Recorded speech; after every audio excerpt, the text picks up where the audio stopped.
Hello students, आज हम पढ़ेंगे ट्वेल्थ फेज का फर्स्ट चैप्टर जो कि है electric charges and fields. Students, इस चैप्टर को हम लोग इलेक्ट्रोस्टैटिक्स भी बोलते हैं। इलेक्ट्रोस्टैटिक्स का मतलब क्या होता है? इलेक्ट्रो मीन्स होता है चार्ज एंड स्टैटिक्स मीन्स होता है रेस्ट। तो इसकी डेफिनेशन है, electrostatics is a branch of physics in which we deals with the study of charges at rest and their properties. इसका मतलब ये है कि फिजिक्स की वो ब्रांच जिसमें कि हम चार्ज की स्टडी करते हैं एट रेस्ट और उसकी प्रॉपर्टीज की। जब चार्ज रेस्ट पर रखा हुआ है तो उसको बोलते हैं हम इलेक्ट्रोस्टैटिक्स। जैसे कि अगर चार्ज मान के चलो मोशन में होता है तो वो क्या प्रॉपर्टी शो करता है? Charge show the property of electric current. आपने 10th में पढ़ा होगा, अगर कंडक्टर में इलेक्ट्रॉन या फिर इलेक्ट्रिक चार्ज मूव कर रहा है तो उसमें करंट फ्लो होता है। तो वो चार्ज की प्रॉपर्टी कब हो गई? जब चार्ज मोशन में है। बट अगर चार्ज रेस्ट में रखा हुआ है तो वो क्या प्रॉपर्टी शो करेगा? इलेक्ट्रिक फील्ड होगी चार्ज की, इलेक्ट्रिक पोटेंशियल होगा। तो वो सारी प्रॉपर्टीज हम इस चैप्टर में स्टडी करेंगे। ठीक है, तो ये इलेक्ट्रोस्टैटिक्स की डेफिनेशन हो गई। इसमें अगला टॉपिक है चार्ज। चार्ज क्या होता है? Charge is that property of an object by virtue of which it apply electrostatic force of interaction on other object. मतलब चार्ज किसी भी बॉडी ऑब्जेक्ट की वो प्रॉपर्टी होती है जिसकी वजह से कि वो इलेक्ट्रोस्टैटिक फोर्स ऑफ इंटरेक्शन लगाता है ऑन अदर ऑब्जेक्ट। ठीक है, चार्ज की वजह से वो क्या करता है? इलेक्ट्रोस्टैटिक फोर्स ऑफ अट्रैक्शन लगाता है। ये बेसिक प्रॉपर्टी है। अगली चीज जो आपको इसमें ध्यान रखनी है, charge is a scalar quantity. ठीक है, चार्ज जो होती है वो स्केलर क्वांटिटी होती है। इसके बाद देखते हैं types of charges. Types of charges मतलब कि जो चार्जेस होते हैं वो कितने तरीके के होते हैं। तो there are two types of charges. ठीक है, ये अब एक पहले एक अमेरिकन साइंटिस्ट थे जो थे बेंजामिन फ्रैंकलिन। इन्होंने बताया था कि चार्ज जो होते हैं वो दो तरीके के होते हैं, positive charge and negative charge. तो है an American scientist Benjamin Franklin named the two kind of charges as positive and negative. ठीक है, अब इसके बाद एक नोट है, इसमें क्या है कि like charges repel each other and unlike charges attract each other. तो बच्चों, इसका मतलब ये है कि जो लाइक चार्जेस होते हैं वो एक दूसरे को रिपेल करते हैं। मतलब मान के चलो दो चार्जेस हैं, दोनों क्या है? पॉजिटिव। तो ये क्या है? Like charges. तो ये एक दूसरे को रिपेल करेंगे। इसी तरीके से अगर दो चार्जेस हैं वो नेगेटिव हैं तो वो लाइक चार्जेस है तो वो भी एक दूसरे को रिपेल करेंगे। बट अगर दो चार्जेस हैं, एक है पॉजिटिव और दूसरा है नेगेटिव, तो वो दोनों चार्जेस जो हैं वो एक दूसरे को अट्रैक्ट करेंगे। ठीक है, अब इसमें अगला चीज है gold leaf electroscope. Gold leaf electroscope क्या होता है बच्चों? कि पहले हमें अगर पता करना होता था पुराने टाइम में कि अगर किसी बॉडी के ऊपर कुछ चार्ज है कि नहीं है, मतलब बॉडी के ऊपर चार्ज है कि नहीं, तो उसके लिए हम इसका यूज करते थे। इसको बोलते थे गोल्ड लीफ इलेक्ट्रोस्कोप।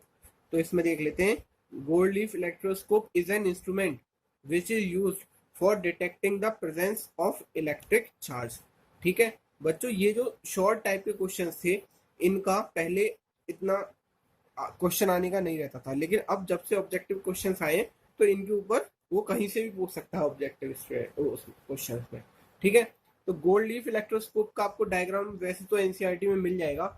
मैंने एक यहाँ पे वैसे ही रफ डायग्राम बनाया हुआ है। इसमें क्या है, एक तरीके से एक बोतल है, यहाँ पे ये मेटल की स्ट्रिप है, ऊपर एक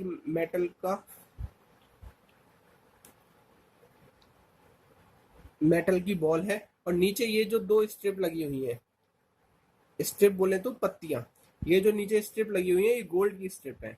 ठीक है, इस बोतल के अंदर वैक्यूम मेंटेन किया हुआ है। मान के चलो हम इसके पास कोई ऑब्जेक्ट लेके आते हैं कि हमें पता करना है कि ये चार्ज ऑब्जेक्ट है कि नहीं है।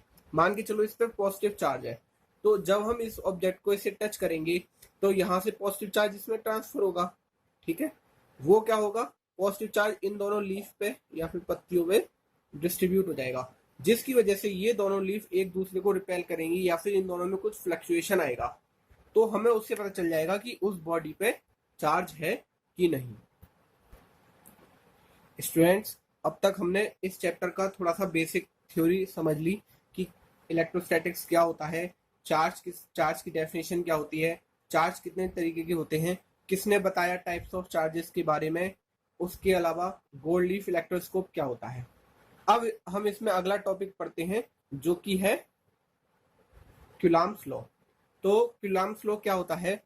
According to Coulomb's law the force of attraction और repulsion between two charges is directly proportional to the product of magnitude of charges and inversely proportional to the square of distance between them।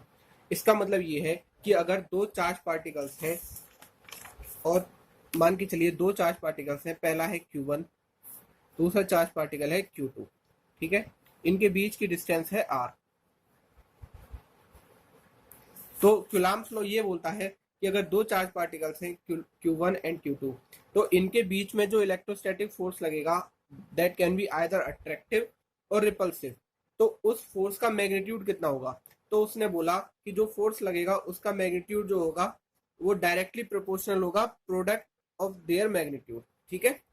F vector is directly proportional to the Q1 और Q2 दोनों charge के magnitude के, और वो जो force होगा वो inversely proportional होगा square of the distance between them, मतलब कि उनके बीच में जो डिस्टेंस है उसके स्क्वायर के इनवर्सली प्रोपोर्शनल होगा। तो यहाँ से हमें दो इक्वेशन मिल गई, F is proportional to Q1 Q2 पहली इक्वेशन, दूसरी इक्वेशन है F is inversely proportional to 1/r²।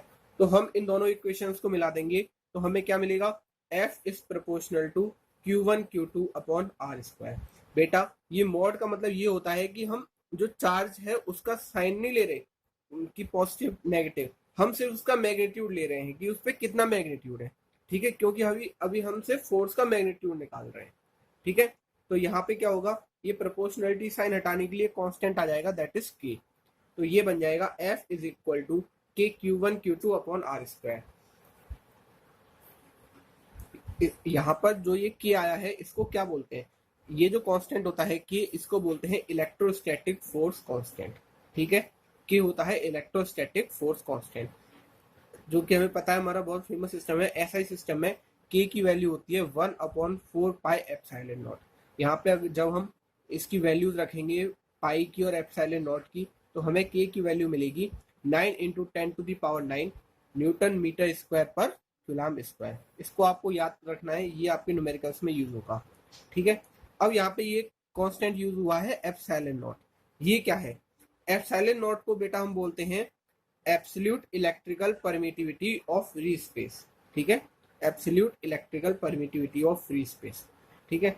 अब हम इस एप्सिलॉन नॉट के बारे में कुछ चीजें पता करने की कोशिश करते हैं, दैट इज इसकी यूनिट क्या होती है एप्सिलॉन नॉट की, डायमेंशंस क्या है और वैल्यू क्या होती है एप्सिलॉन नॉट की, ठीक है। तो हमें कूलम्ब्स लॉ से फॉर्मूला मिल गया था फोर्स का, F is equal to 1/4πε0 Q1 Q2/r², ठीक है। तो अब हमें ऐसा ही इसकी एप्सिलॉन नॉट की यूनिट निकालनी है तो हम इसको सब्जेक्ट में ले आएंगे, तो ये फोर्स जो है वो नीचे आ जाएगा और एप्सिलॉन नॉट यहाँ पे ऊपर चला जाएगा। तो इसको रीअरेंज करने के बाद हमें मिलेगा epsilon naught is equal to 1/4πf और ये सेम ही रहेगा Q1 Q2/r², ठीक है बच्चों। अब हमें पता है कि जो चार्ज की ऐसा यूनिट होती है वो होती है कूलम्ब, ठीक है, कूलम्ब। तो यहाँ से एप्सिलॉन नॉट की यूनिट क्या मिल जाएगी, चार्ज की यूनिट क्या है कूलम्ब, Q1 Q2 दोनों की कूलम्ब, 4π कांस्टेंट है तो इसकी कोई यूनिट नहीं होगी। F की यूनिट क्या हो जाएगी न्यूटन और डिस्टेंस का square that is metre square. तो यहाँ से हमें एप्सिलॉन नॉट की क्या यूनिट मिल गई, coulomb square upon newton metre square, ठीक है बच्चों। अब हम देख लेते हैं कि एप्सिलॉन नॉट की डायमेंशन क्या होगी। हमें पता था, अभी हमने पीछे निकाला था कि इसको रीअरेंज करने पे एप्सिलॉन नॉट आता है 1/4πf Q1 Q2/r²। अगर हमें यहाँ पे एप्सिलॉन नॉट की डायमेंशन निकालनी है तो हम इन सारे टर्म्स की डायमेंशन यहाँ पे रख देंगे। तो पहली डायमेंशन Q की हमें पता है I इज इक्वल टू होता है Q/T, तो यहाँ से Q की डायमेंशन हो जाएगी AT, ठीक है। इसी तरीके से Q1 की AT है, Q2 की भी AT होगी। नीचे 4π है, ये कांस्टेंट है, इसकी डायमेंशन नहीं होगी। F की डायमेंशन हो जाएगी MLT-2, R जो है R², इसकी डायमेंशन हो जाएगी L⁻², ठीक है। तो यहाँ से जब हम इसको सॉल्व करेंगे तो ये मिल जाएगा, m ऊपर जाएगा तो m-1, यहाँ से हो गया L⁻3, ये ऊपर जाएगा तो L-3, ये L⁻2 ऊपर हो जाएगा और T⁻2 ऊपर हो जाएगा और नीचे है T⁻²। तो यहाँ से t की पावर हो जाएगी 4 और a की पावर 2। तो ये इसकी डायमेंशन हो गई m-1 l की पावर -3 t की पावर 4 एंड a की पावर 2। अब बात कर लेते हैं वैल्यू क्या होगी एप्सिलॉन नॉट की। तो वैल्यू हो जाएगी, यहाँ से देखते हैं ये कांस्टेंट था के इलेक्ट्रोस्टैटिक फोर्स कांस्टेंट सॉरी, तो ये हो गया था 1/4 पाई एप्सिलॉन नॉट। यहाँ से एप्सिलॉन नॉट कितना हो जाएगा 1/4 पाई इंटू के। तो यहाँ पे जब हम 4 की, पाई की और k की वैल्यू रखेंगे, k की वैल्यू मैंने आपको पहले बता दी थी कि 9 इंटू 10⁻9 होती है। तो यहाँ से हमें एप्सिलॉन नॉट की वैल्यू मिल जाएगी 8.85 into 10⁻⁻12 coulomb square upon newton metre square. ठीक है, तो आज के लिए इतना बहुत है।